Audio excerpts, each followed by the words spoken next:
Assalamualaikum dan salam sejahtera. Anda sedang menonton Buletin Awani bersama saya Hakim Rahman langsung dari World Trade Center WTC. Baik, suhu politik negara kembali hangat sejak minggu lalu. Pelbagai isu dibangkitkan terutama ketika mesyuarat khas Parlimen dan peperangan politik di kala negara berdepan dengan angka jangkitan yang tinggi ini dilihat merugikan semua pihak. Justru seruan untuk gejatan politik dibuat. Namun bagaimana ini boleh dilakukan? Untuk itu kita bersama dengan Profesor Madya Dr. Ahmad Martada Mohamad, penganalisis politik UUM. Prof, ahli politik memang kita tahu kerjanya berpolitik. Tetapi adakah parti-parti politik ataupun ahli politik ini dapat menghentikan perseteruan mereka buat sementara dan membuktikan mereka ini melaksanakan tanggungjawab sebagai wakil yang dipilih untuk membela nasib rakyat?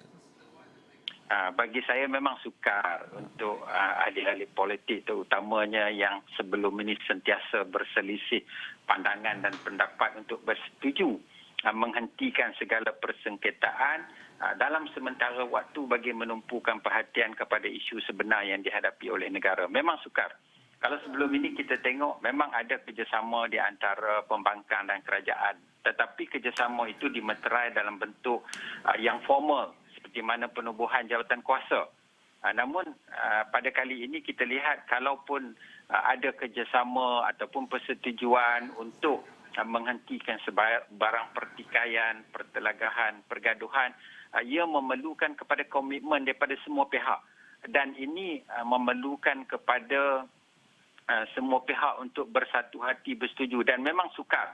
Kerana kalau kita tengok pun masing-masing parti, masing-masing pemimpin mempunyai pandangan yang berbeza. Kalau kita minta mereka ini duduk sekali bersetuju memang sangat sukar. Namun bagi saya inilah yang akan membezakan di antara pemimpin yang mempunyai jiwa yang besar dengan pemimpin yang mempunyai agenda yang tersendiri. Ya, kita berharap bahawa dalam keadaan di mana rakyat sengsara, kes makin meningkat, ramai pesakit-pesakit yang mati, ramai rakyat yang pada ketika ini dibelenggu dengan pelbagai kesusahan, nak makan pun tak boleh, duit pun tak ada, macam-macam lagi. Sepatutnya pemimpin kena mempunyai hati yang besar untuk menghentikan segala pergaduhan, pertelingkahan, usaha-usaha untuk menjatuhkan kerajaan, usaha-usaha untuk menggantikan kerajaan, menggugat kestabilan kerajaan pada ketika ini. Kita tahu bahawa realitinya ialah ahli politik ini agenda mereka ialah untuk mendapatkan kuasa. Itu kita tak nafikan. Namun kita mengharap, rakyat mengharapkan supaya ahli-ahli politik ini mempunyai hati yang cukup besar untuk berhenti sementara. Walaupun tidak ada satu perjanjian yang formal. Walaupun tidak ada bentuk kerjasama yang boleh dimeterai di antara kerajaan dan juga pembangkang. Namun kita mahukan supaya ahli-ahli politik ini menunjukkan bahawa mereka juga mempunyai hasrat yang sama dengan rakyat supaya masing-masing bekerjasama untuk membantu negara keluar daripada krisis COVID-19 ini.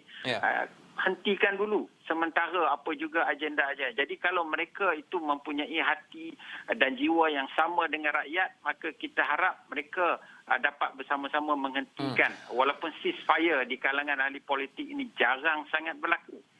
Dan sukar sangat berlaku. Namun kita harap, kita berdoa supaya mereka ini faham dan hentikan sementara.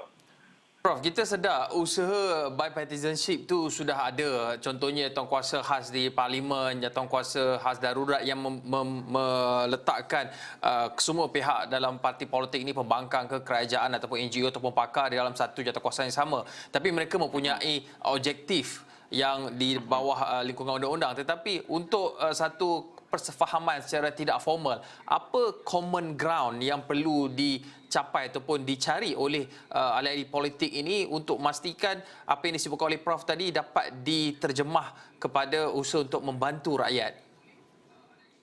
Sebenarnya kalau kita lihat isu pada hari ini adalah satu isu dan krisis yang di luar jangkaan semua pihak. Bukan sahaja Malaysia, bahkan seluruh dunia.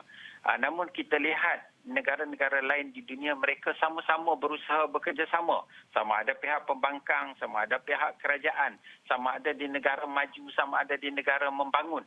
Semua sama-sama membantu kerajaan membantu rakyat untuk menangani COVID-19 krisis ini. Namun di negara kita lain pula keadaannya, di mana percakaran politik tidak berhenti-henti sehingga mengakibatkan kerajaan sukar untuk menumpukan perhatian untuk membantu masyarakat.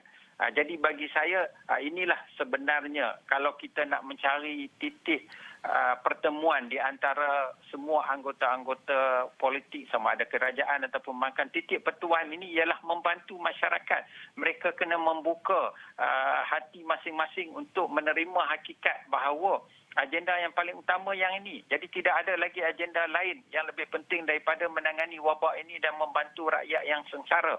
Jadi itu yang kita hendakkan. Kalau mereka tak ada dalam kesedaran masing-masing, maka saya rasa bentuk kerjasama sebagaimana yang kita cadangkan pun tidak akan berlaku, kerana masing-masing tetap ingin membawa agenda masing-masing kerana mereka tidak merasakan apa yang rakyat rasa. Jadi kita haraplah supaya mereka ini memikirkan semula kesedaran dan kesengsaraan rakyat dan duduk sama-sama. Mungkin kita memerlukan pihak ketiga dalam konteks ini, sama ada pihak-pihak yang berkecuali untuk mengadakan ceasefire ini. Mungkin kalau kita mengharapkan pembangkang dan kerajaan untuk sama-sama duduk dan bekerjasama dan membantu, mungkin tidak akan berlaku. Mungkin perlu ada juga pihak ketiga yang boleh membawa kerjasama sebegini supaya mereka ini dapat bekerjasama dan menghentikan. Jadi mungkin dalam konteks ini Majlis Raja-Raja mungkin boleh berperanan menjadi antara pihak yang boleh menghentikan persengketaan di antara parti-parti politik dan juga ahli-ahli politik.